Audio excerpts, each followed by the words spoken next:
His Holiness to bestow the precious Dharma teachings.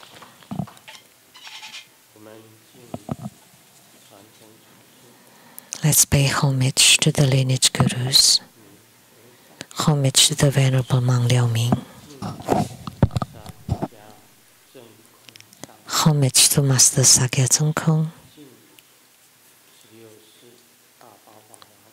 Homage to His Holiness the 16th Karmapa. And homage to Master Dubden Dorji.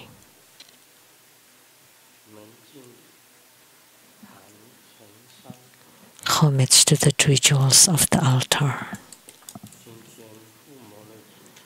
Homage to the main deity of Homa today, of the Sukhavati, the Western realm utmost bliss, the main head of Sukhavati, Amitabha Tathagata. Simu, Tanzang Gyatso, Tutan Siti, Tutan Kama, all Dharma masters, Dharma lecturers, Dharma teachers, Dharma instructors, Dharma tutors, temple and center directors, and all disciples on the internet. Good afternoon. How do you do?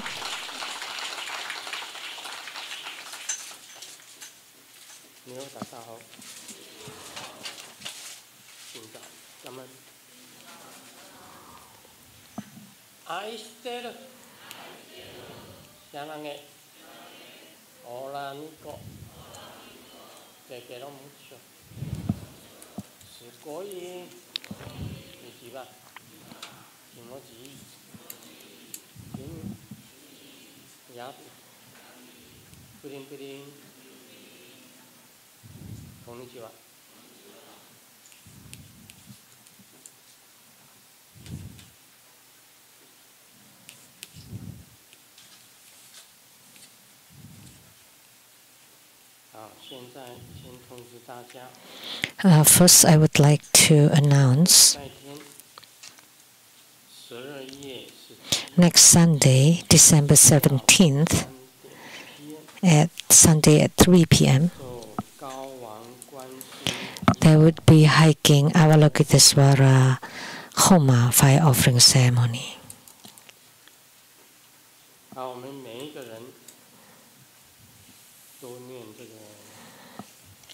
We all chant the hiking sutra.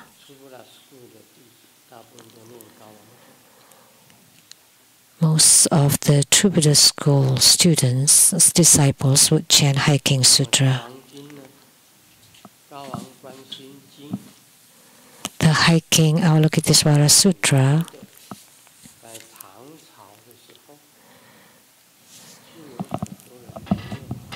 during the Tang Dynasty has been chanted by many people. And in the Sui Dynasty, Tang Dynasty has been popular and widespread until now. Even in Shikoku, Japan, at the 88 spiritual centers of Gobu Daishi, there has been the Japanese version of Hiking Sutra. So it's spread to Japan too, and Japanese, chanted by the Japanese. And the mantra is the mantra of the 7 Buddhas for the karma eradication. And he's wearing the crown of the 7 Buddhas, the 7 past Buddhas. And the mantra is the karma eradication mantra of the 7 Buddhas.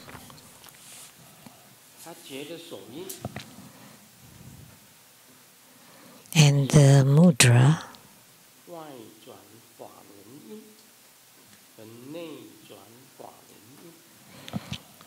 so the inner Dharma wheel turning, or the outer mudra for turning the Dharma. So This is the inner turning of the Dharma wheel, and this is the outer turning of the Dharma wheel.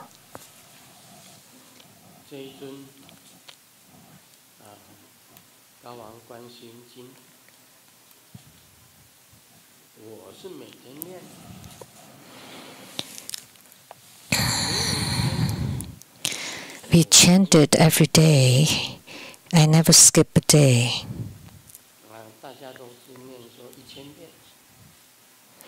Everybody chant 1,000 times, but not only that for me.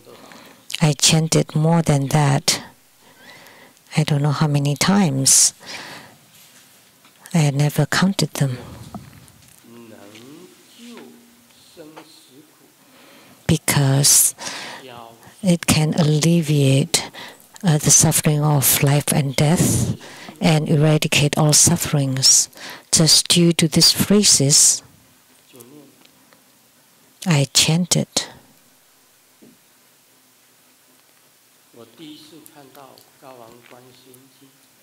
The first time I encountered hiking Vimalakirti Sutra was given by Si Huiling, the Venerable Si Huiling, an ordained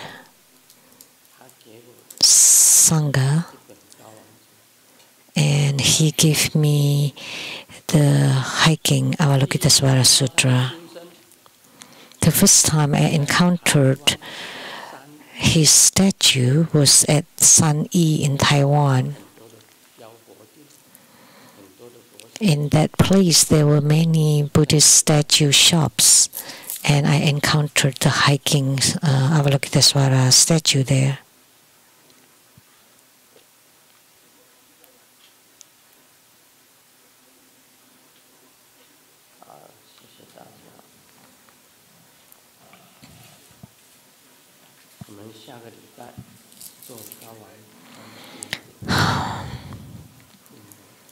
Next week, we will perform the Homa of hiking Avalokitesvara Bodhisattva. So, if you chant the hiking Avalokitesvara Sutra, then you should register for primary supplicants.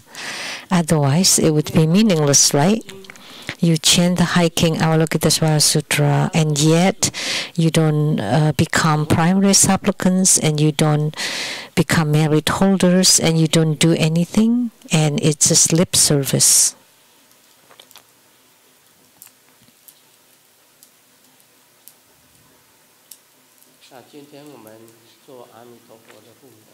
So today we perform Amitabha Homa.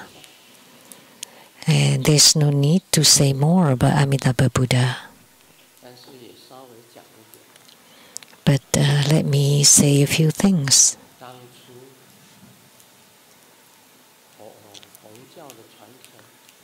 Back then, the lineage from the Nyingmapa, or the red sack, is through the Venerable Mang Liao Ming, Master Nonar, from Xikang to the Central Plains. And the last one he spoke on was about the 5 sutras, the penetration of the 5 sutras. And the Venerable Mang Liao Ming and him were both friends and teachers' disciple. That's why I have the lineage from Nyingmapa.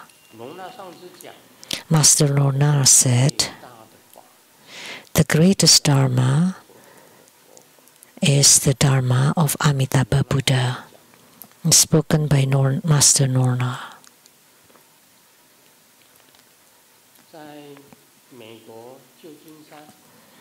In San Francisco, United States, near the Golden Gate Bridge, there was a master called Master Chen Jianming. He passed into Nirvana at 82.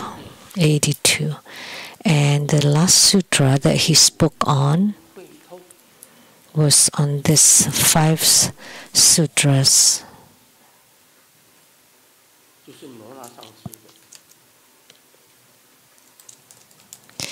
of Master Nora.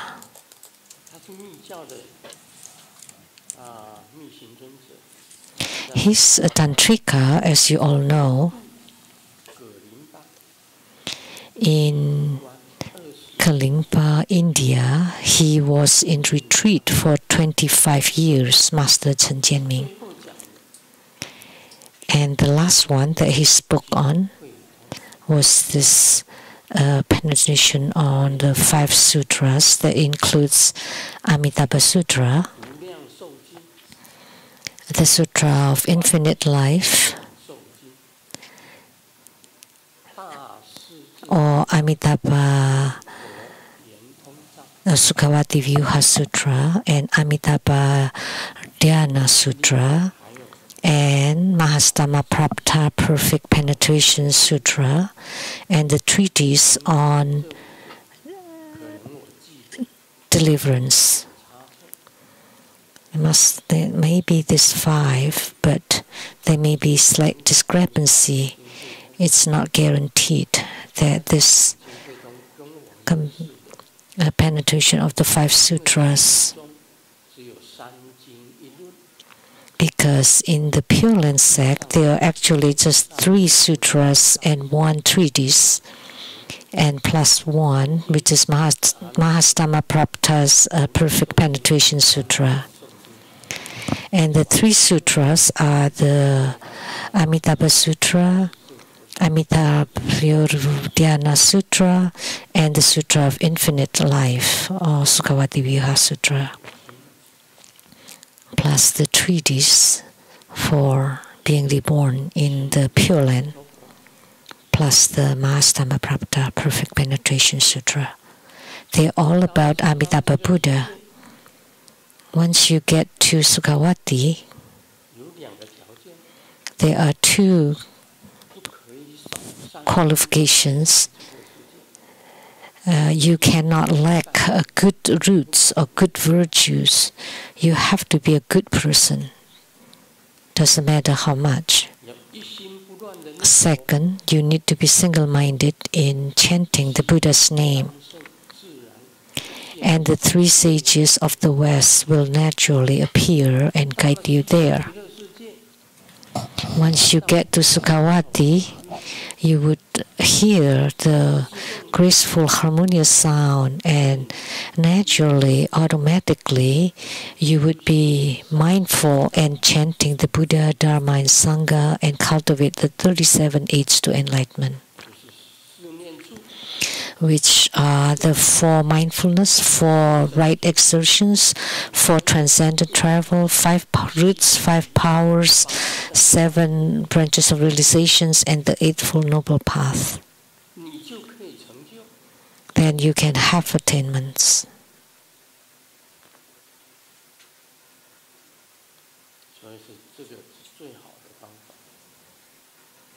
So this is the best way, the best method.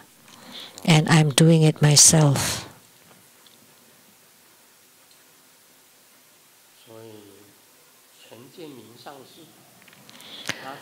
So Master Chen Jianming's last sutra was Master Nora's 5 sutras on Amitabha. That's why Amitabha Buddha is extremely important.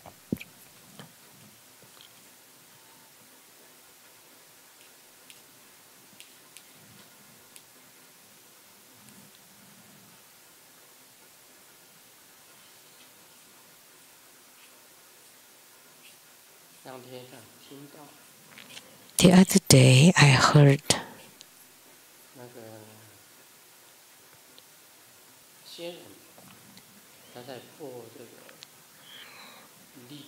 Sharon was playing the mantra of Green Tara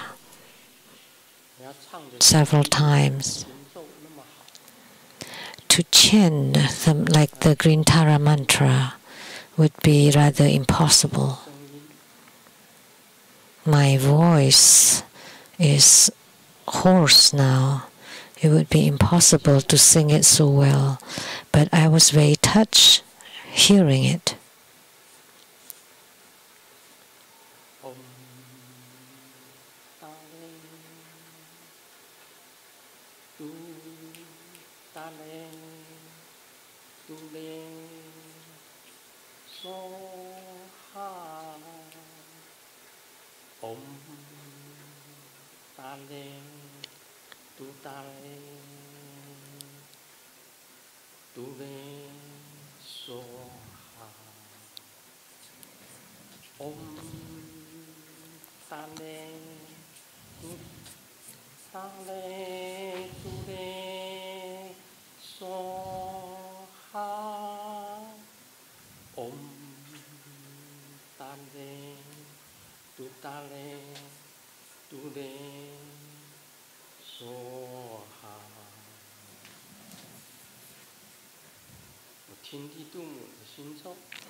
Hearing Green Tara's mantra several times, and I found the mantra is excellent, not just the one we have.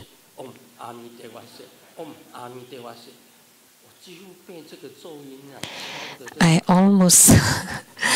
almost beaten up by the mantra that my head split and dizzy. How can't you be gentle and tender?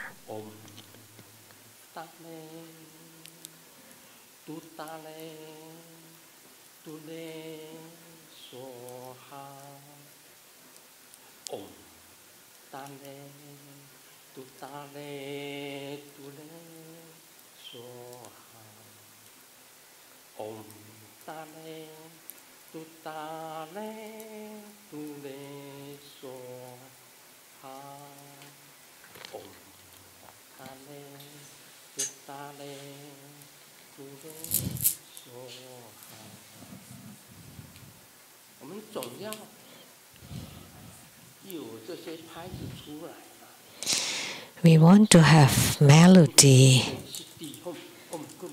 Always don't be like this. I feel like my head is being hammered, that I almost die. Okay, please play it. It's beautiful voice.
How did you feel listening to it?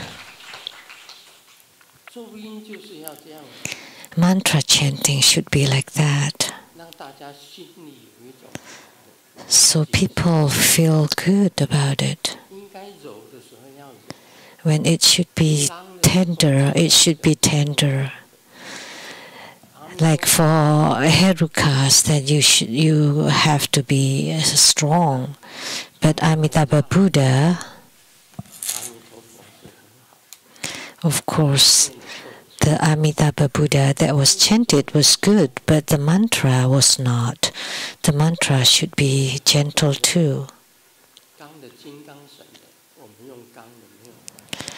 But for Vajra and Dharma protectors, it's okay to use strong ones. But the other deities should be very gentle ones or soft. So by hearing them, you would feel peace and harmonious and serene, not being beaten up or shrieking sound.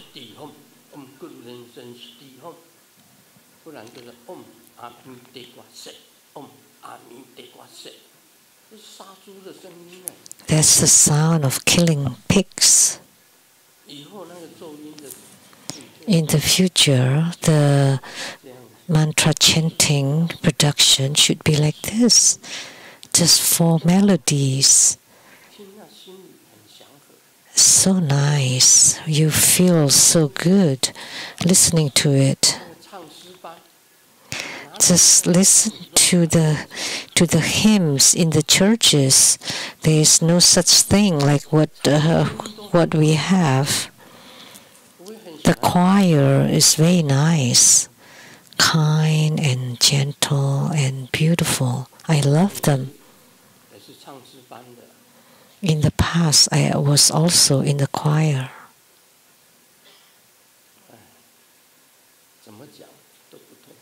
Doesn't matter what I said.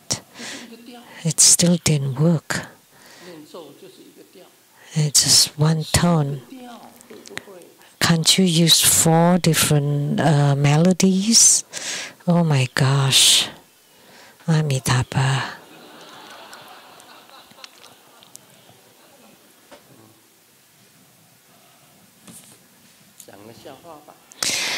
Let me share a joke. The husband had some headache, so the wife is helping him rubbing and massaging his head. And the wife asks, "So tell me, before we got married, who is massaging your head?" And the husband replied,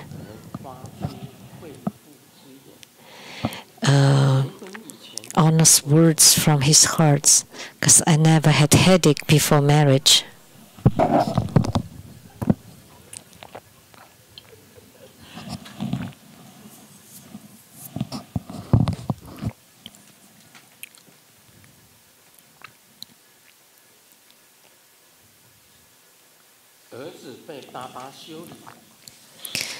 The son was reprimanded, scolded by the dad, and he went to mom and said, "So what would you do if someone beats your son?" And mom replied, "Well, I would beat his son as a revenge."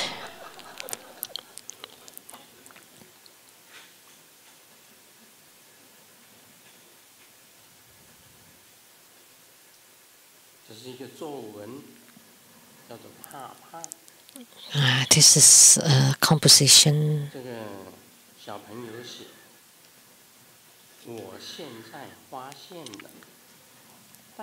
It's written by a young student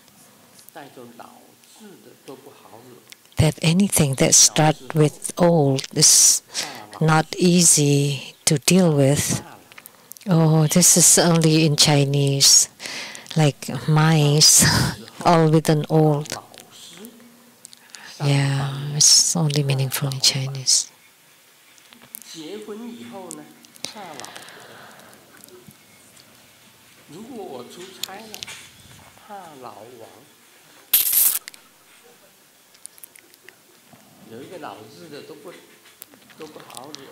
Any terms that start with old, it's not easy to deal with, including wife, old boss. Like in Grandmaster's generation, also the big boss or the old boss. Everybody would be scared to hear that. Yeah, it's just a Chinese pun. Everybody is grown old. So we have a new name for True Buddha School, a new title called Elder. I'm afraid of the term quote-unquote old, and then now they created this title, the Elder. So wouldn't you be afraid of him?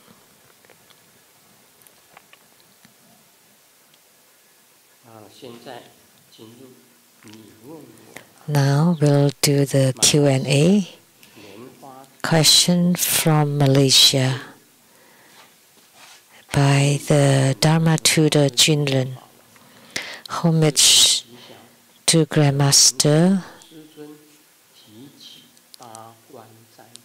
Be auspicious. I have heard you mention about the 8 precepts of fasting. Consulting the Buddhist Encyclopedia, according to the Upasika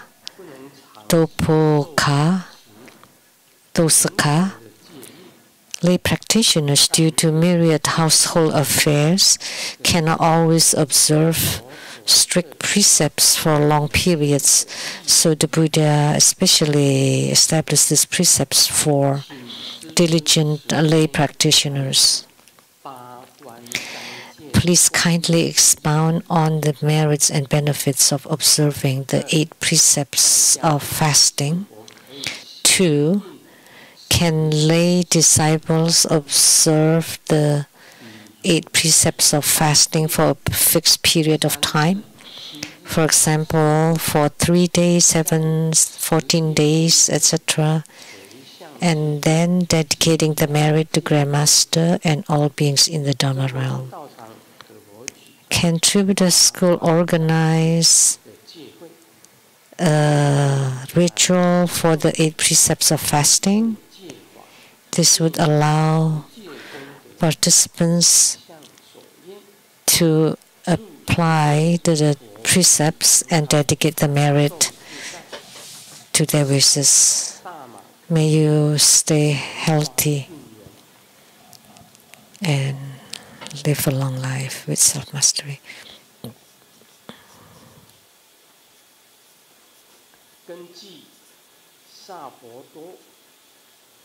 According to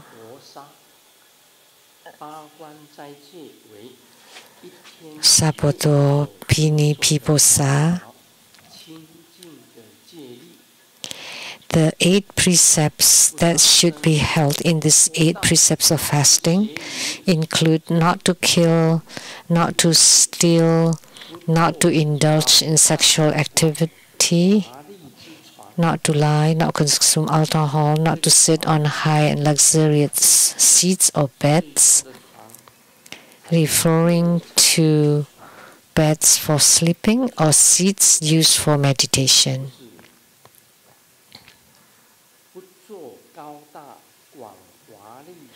Not to sit on high and large seats or beds, not to wear garlands, use perfumes, or watch or listen to singing and dancing. And the 8th precept is not to eat at inappropriate times. When it's not meal time, you cannot eat. These are the 8 precepts of fasting.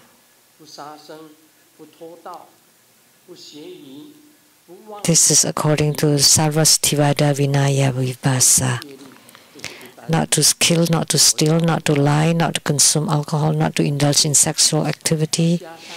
These are the 5 precepts maintained by Buddhists. And then, in addition, not to sit on a high and large seats or beds, not to wear garlands, or use perfumes. So you just let your hair in disarray then. Cannot use perfumes. Cannot use ointment. You cannot tidy up your hair, and you cannot eat when it's not meal times. And as part of this, sometimes there's restrictions on meals, like you only eat lunch, and you don't eat after lunchtime. For some, it's more strict, and you can just drink a little bit or milk, and no meals after lunch. Merits and benefits. If you pay attention, precepts can generate meditative stability, and from meditative stability you can generate wisdom. That's the benefits. So precepts is for purification. If you maintain the precepts for the whole day, over several days, for 7 days, then in these 7 days, that represents the purity of the body, speech, and mind, and that's the merit. So purity is merit, yet you cannot be thinking about the merit. In the Vimalakirti Sutra, it states that you just be pure in body, speech, and mind. And the speech, and sometimes you cannot speak as part of these 8 precepts of fasting. You cannot chat. You cannot speak.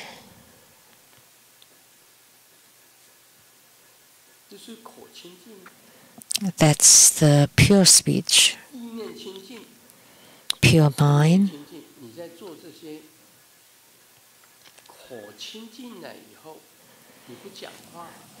After purifying the speech, you don't speak, you don't watch, you don't hear the songs, you don't watch TVs. Then you have nothing on that day. Then your mind is also pure. Your mind becomes pure because you don't encounter anything. When we all do the 8 precepts of fasting, and then if you vow or follow not to speak, then your speech is pure and your mind is pure. And for the body, not to kill, not to steal, not to indulge in sexual misconduct, not to lie, not to drink alcohol, and not to wear perfumes. And for the hair, just wash it clean. You don't need to do a special hairdo. And you don't wear beautiful clothes, just regular clothes. Now they have special clothes for lay practitioners, similar to the ordained practitioners. But they're loose and comfortable, and they use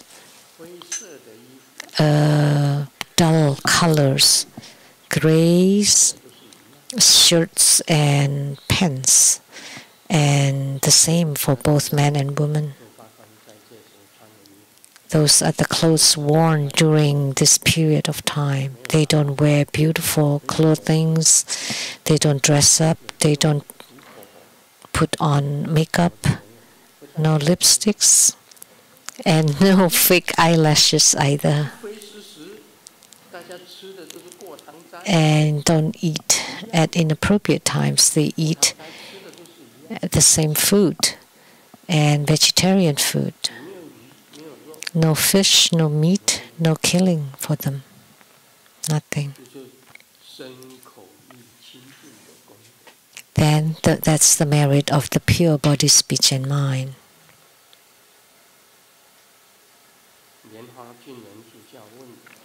A question from Lianhua Jinren Dharma Tutor. Of course, we can do it. 7 days, 1 week.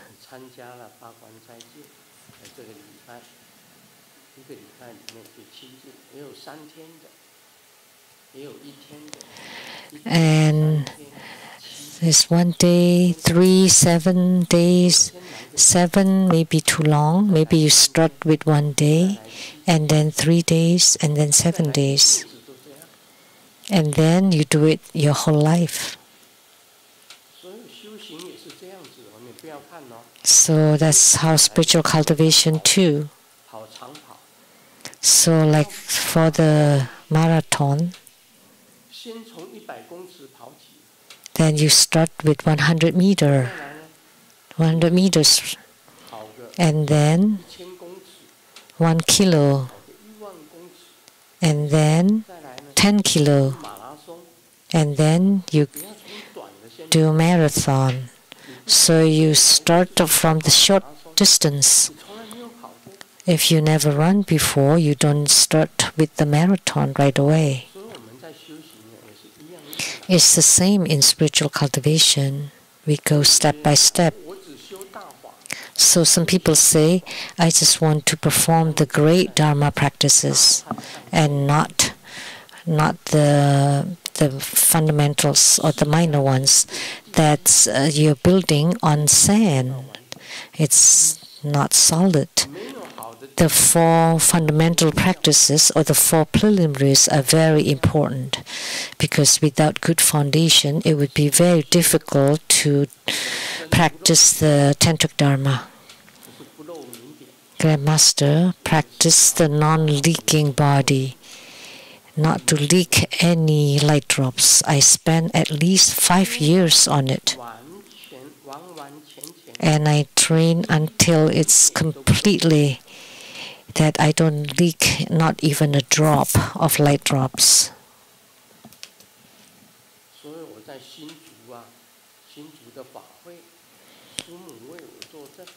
So in the ceremony in Hsinchu, Simu give confirmation that Grandmaster can do it for however long you want, and definitely will not leak out anything, will not emit anything. So that can be done. And in a few months, Grandmaster will be 80 according to Taiwanese calendar.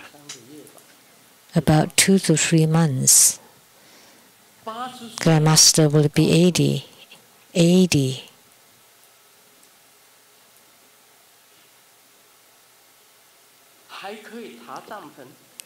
And I can still set up a tent and still non-leaking.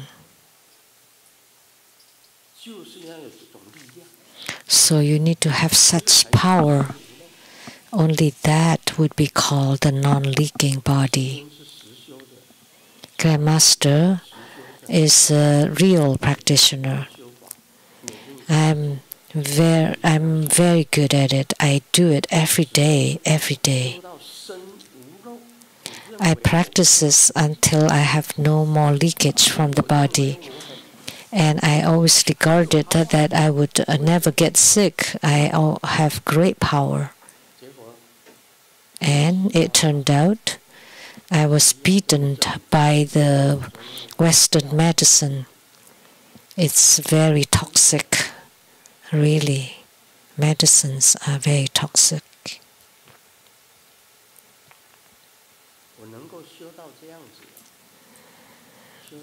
I can practice it until like this, having non-leaking body.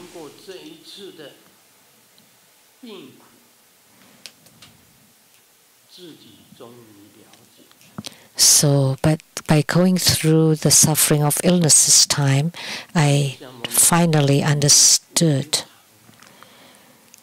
the word spoken by Sakyamuni Buddha, impermanence, that everything is impermanent. Everything is impermanent. Think about it. Was spoken by Sakyamuni Buddha. When there is life, when there is birth, there would be death. When there is strength, there would be weaknesses. When there is prosperity, there would be desolation. So don't think that you practice really well. Even when you practice really well, your body will also deteriorate. And all the same, you would die.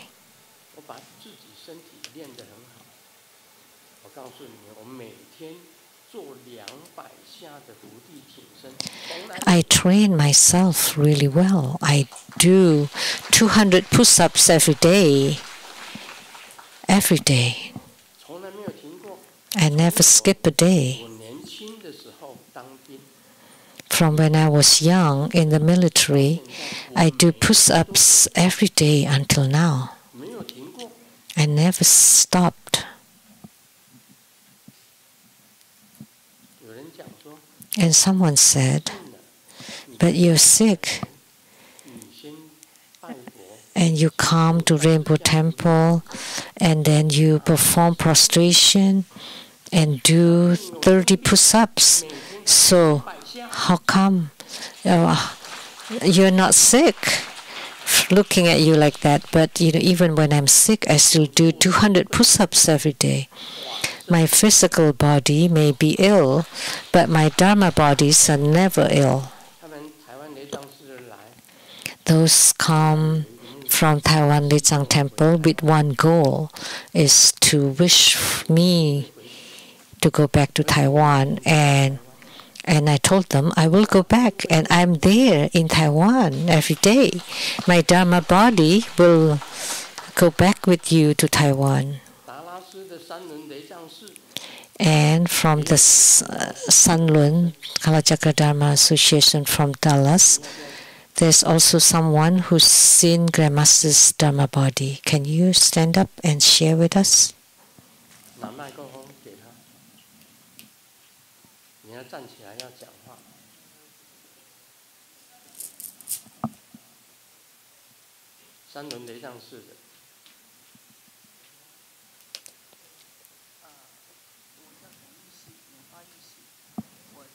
My name is Lian Hua Yixi.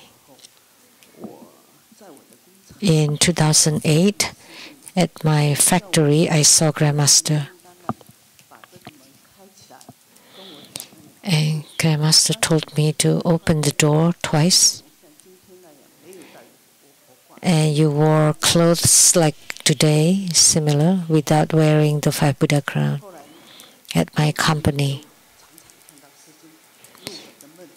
And then I often see Grandmaster in my dreams telling me what to do. Thank you, Grandmaster. But you didn't talk about the key point. When you opened that door, after I opened that door,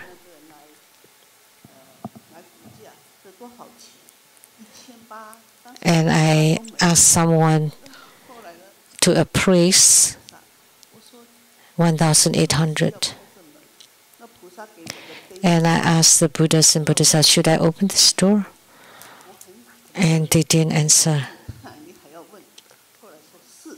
Oh, so I've shown you, and why did you still ask? And they said yes. So after opening that door, my business has been going really well. And they asked me, what did you do? I don't know. It's the Buddhas and Bodhisattvas who are doing it. I really don't know how to do it. Dallas from the Kala Chakra temple there. And Yang will also speak.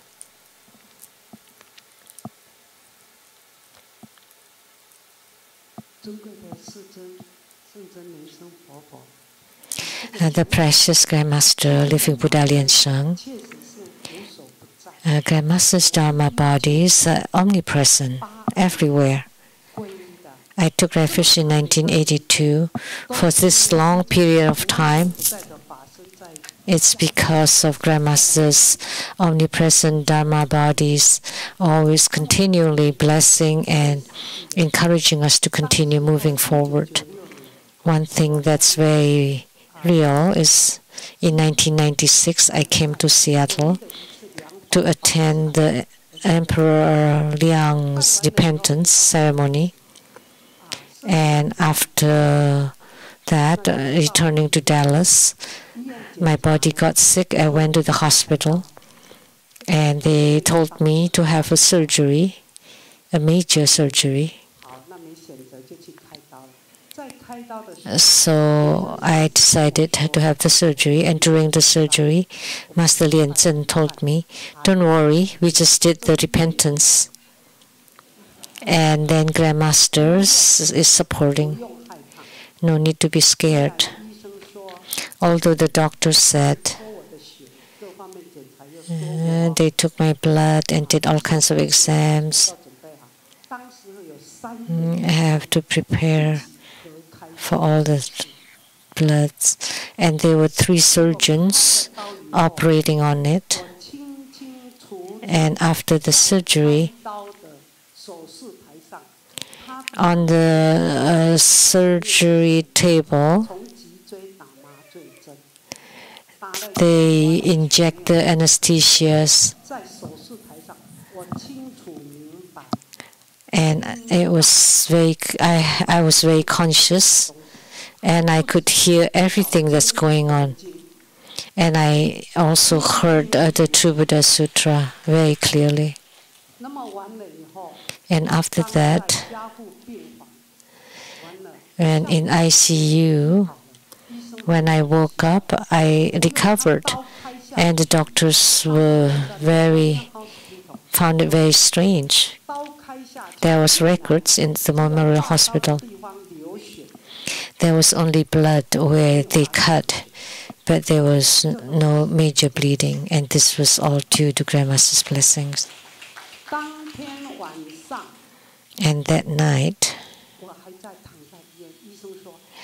I was still lying in the hospital, and the doctor said it will take you 5 to 10 days before you leave the hospital. And that night, Grandmaster clearly, why am I saying this?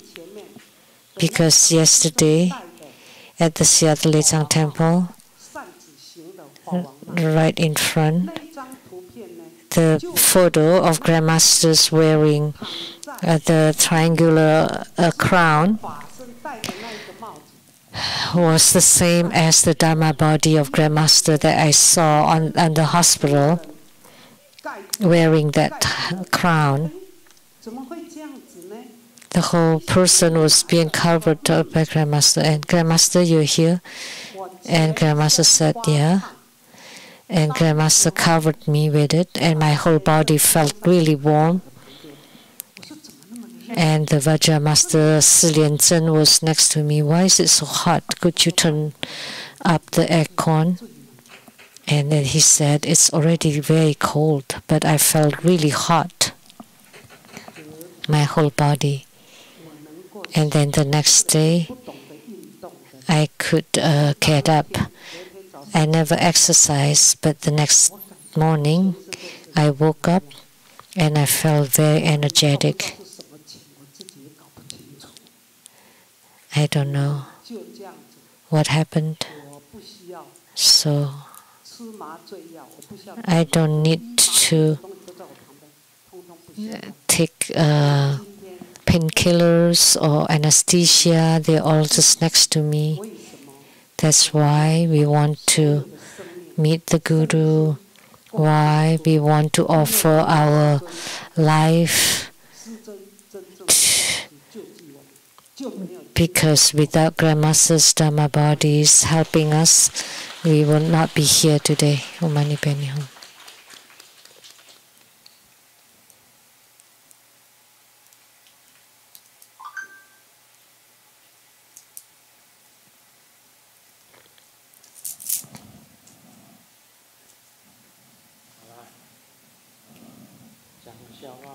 Now let me share a joke.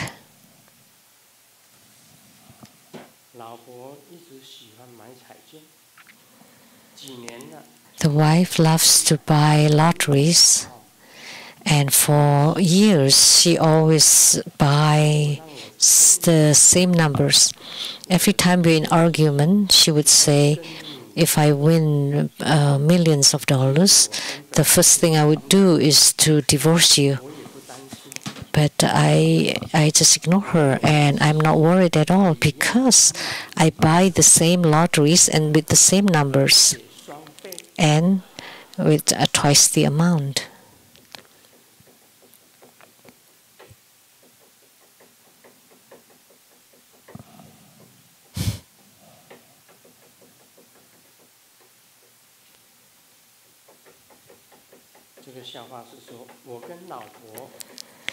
And my wife and I knew each other through a blind date. And when I heard that she had dated over 30 people and did not like anyone, so I thought, oh, this lady must be really excellent and was superior to everyone. And then we were on a date and she liked me. And then on the wedding night, I asked her, why did you like me? And the wife was very shy because none of those 30 people liked me. It's not that she didn't like them, it's like they didn't like her.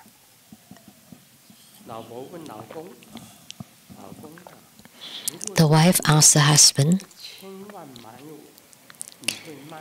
if someone is buying me with $10 million, will you sell it? Will you sell me to him? And the husband has, of course not. And the wife's very pleased. Oh, I'm glad that you didn't want to let me go. And the husband said, but you're not worth 10 millions. That they would lose buying you and still have to suffer.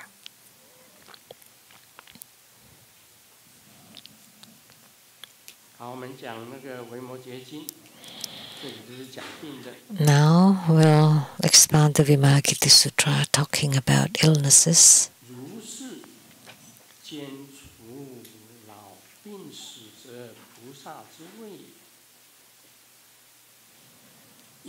Similarly, a bodhisattva is one who eliminates old age, illness, and death.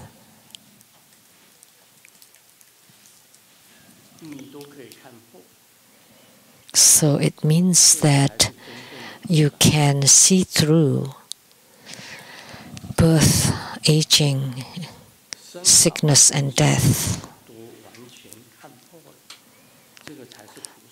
So when you can transcend or see through birth, aging, illness, and death, then you're a bodhisattva. A bodhisattva with illness should also think in this way. Just like my illness, which is neither real nor existing, the illness is not real. He's not ill. A bodhisattva should think that the illness is not real, that the illness doesn't really exist. And it's the same with the illnesses of sentient beings. They are neither real nor existing. So the illnesses are not real and they do not exist. So you should think this way. In this view, one should abandon compassion arising from love for all sentient beings.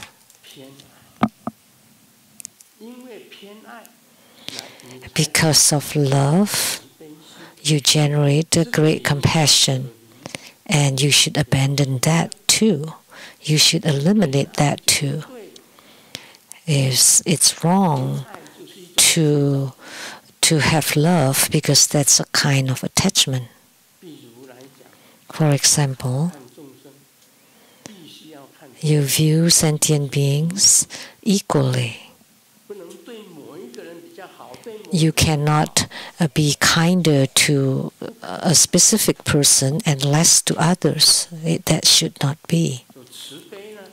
So compassion should be directed toward everyone. So you cannot be biased.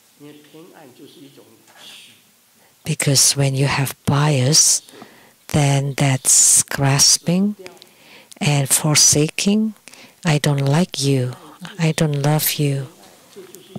And you only love the ones that you like. That's a kind of attachment. So you should eliminate that. So you should abandon compassion arising from love. Why is that? Because a bodhisattva eliminates afflictions of this dusty world and develops great compassion. The so-called bodhisattva should forsake all afflictions, inverted thinkings, and all scattered thinkings. And the dusty guest, all mine are just guests. Afflictions, incorrect views are all guests of the dusty world. Greed, anger, delusion, doubt, pride, they are all guests of the dusty world. So bodhisattva should eliminate afflictions of this dusty world and then develops great compassion to help sentient beings. One who is compassionate out of attachment will feel weary of life and death. If you're sick, a sick bodhisattva, like I often say,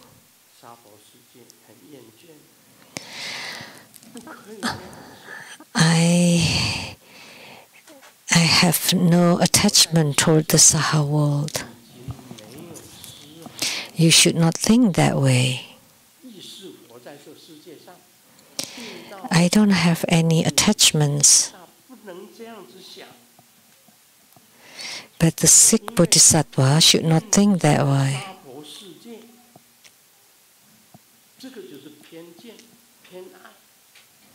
Because you should not be weary of it or tired of it or sick of it, because that's a bias. If you're biased toward nirvana, toward being reborn to Pure Land, or you like to go to the Moon River, the marvelous scene at the Moon River, or you want to return to the Star River, which is the title of my book number 300, Returning to the Star River. Because I'm sick of the Saha world. I want to return to the Star River in the heavens. That's not right. So, if you feel weary or you feel sick of the Saha world, of life and death, you want to abandon life and death.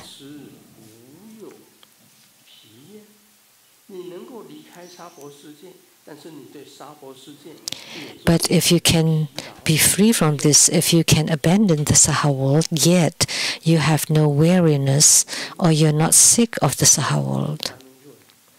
What is Vimalakirti saying here? Oh my gosh. You want to be in the Saha world, you can abandon the Saha world, but not abandoning it and not weary of it. And you're not sick of it. Or not be tired of it. Else you're here suffering. I find Siddhigarbha Bodhisattva is great. He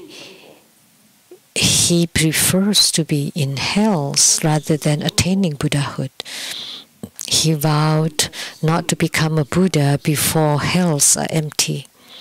And Mother Teresa is the same. The heavens are there, but I will not go there. I want to be with the sentient beings in the dark, helping them. That's why they are saints. Saint Teresa in Catholicism. She said she would not go to the heavens. I will stay in the darkest, lowest level of the world to be together with them, helping them. So that's the spirit of offering and forsaking. And Siddhigarbha is the same. Only this are great.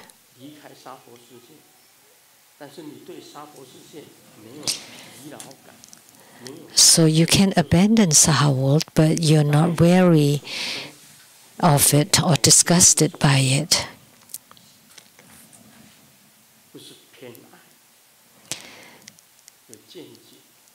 So wherever they are born, they will not be overshadowed by attachment and love. They have no bias. Bias toward either side is no good. So transcending the world is the same as staying in the world, and worldly is the same as beyond worldly. That's why afflictions are bodhi or enlightenment, and life and death is the same as nirvana. These are the several key points in the Vimalakirti Sutra. Life and death is nirvana. Affliction is enlightenment.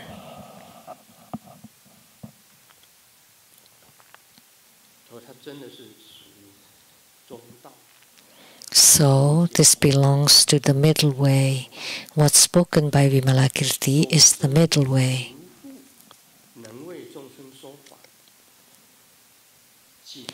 Being unbound in any birth, they can teach Dharma to sentient beings. Let me tell you, if you can be free from any bondage, only when you are liberated yourself, you can teach sentient beings and free them from their bondages. If you're bound, how can you untie the bondage of sentient beings? Only those without bondage can release others from their bondages. So those giving Dharma teaching on the Dharma throne must be those without any bondage, because only they can deliver sentient beings and to free them from their bondages. If you're held in bondage, and then you say that you can alleviate the bondage of others, how can you? You yourself are held in bondage. So they should be liberated before they can help others be liberated. As the Buddha said, if one is bound, they cannot free others from their bonds, their bondages. Because they are held in bondage themselves. There's no use if they want to help others. But if one is not bound, then they can free others from their bondages. Only that would work. Therefore, a bodhisattva should not be bound, should never be bound by what you like, because once you like something or you prefer something, then you would be bound by what you like. If you love something, then you would be bound by that. It would be troublesome. Whatever you like or love, you would be bound by it.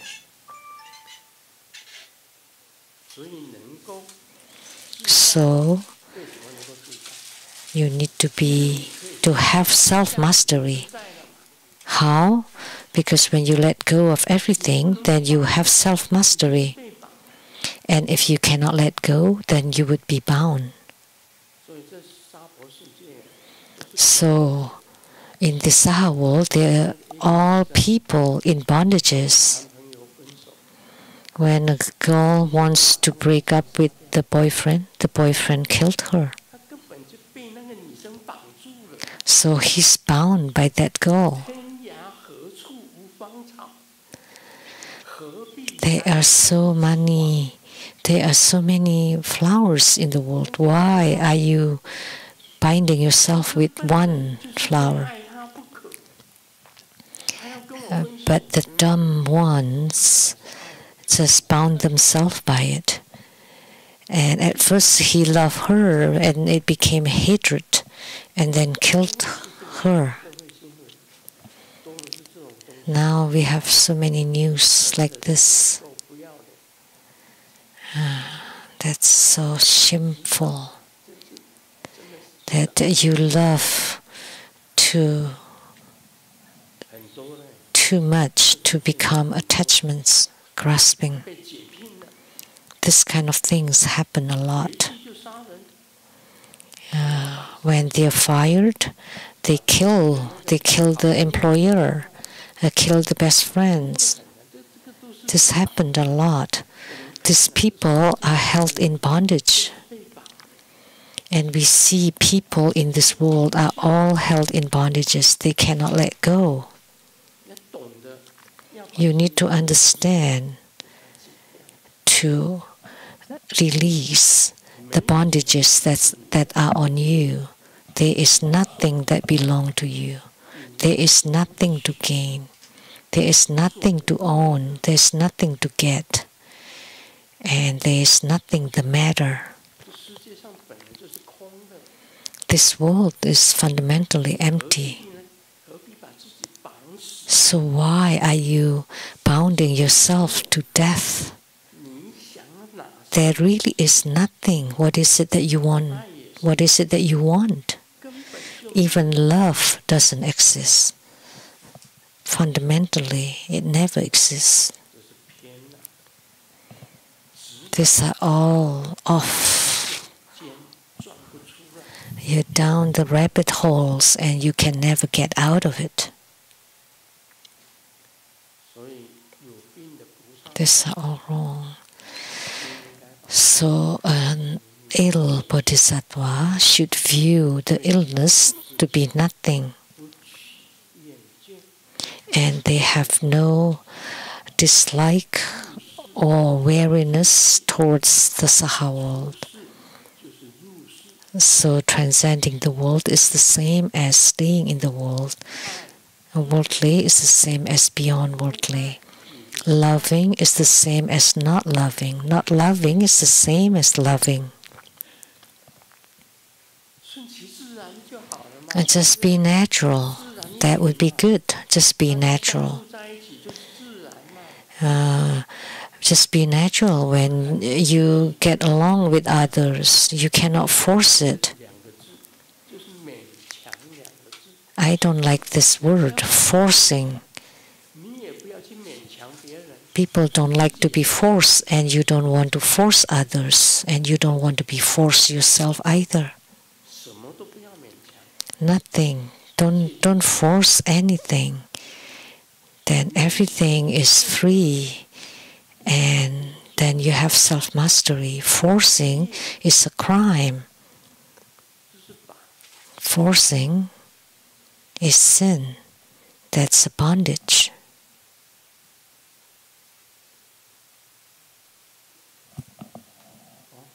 Mm-hmm. 5:30. Very good. Om Mani Padme Hum.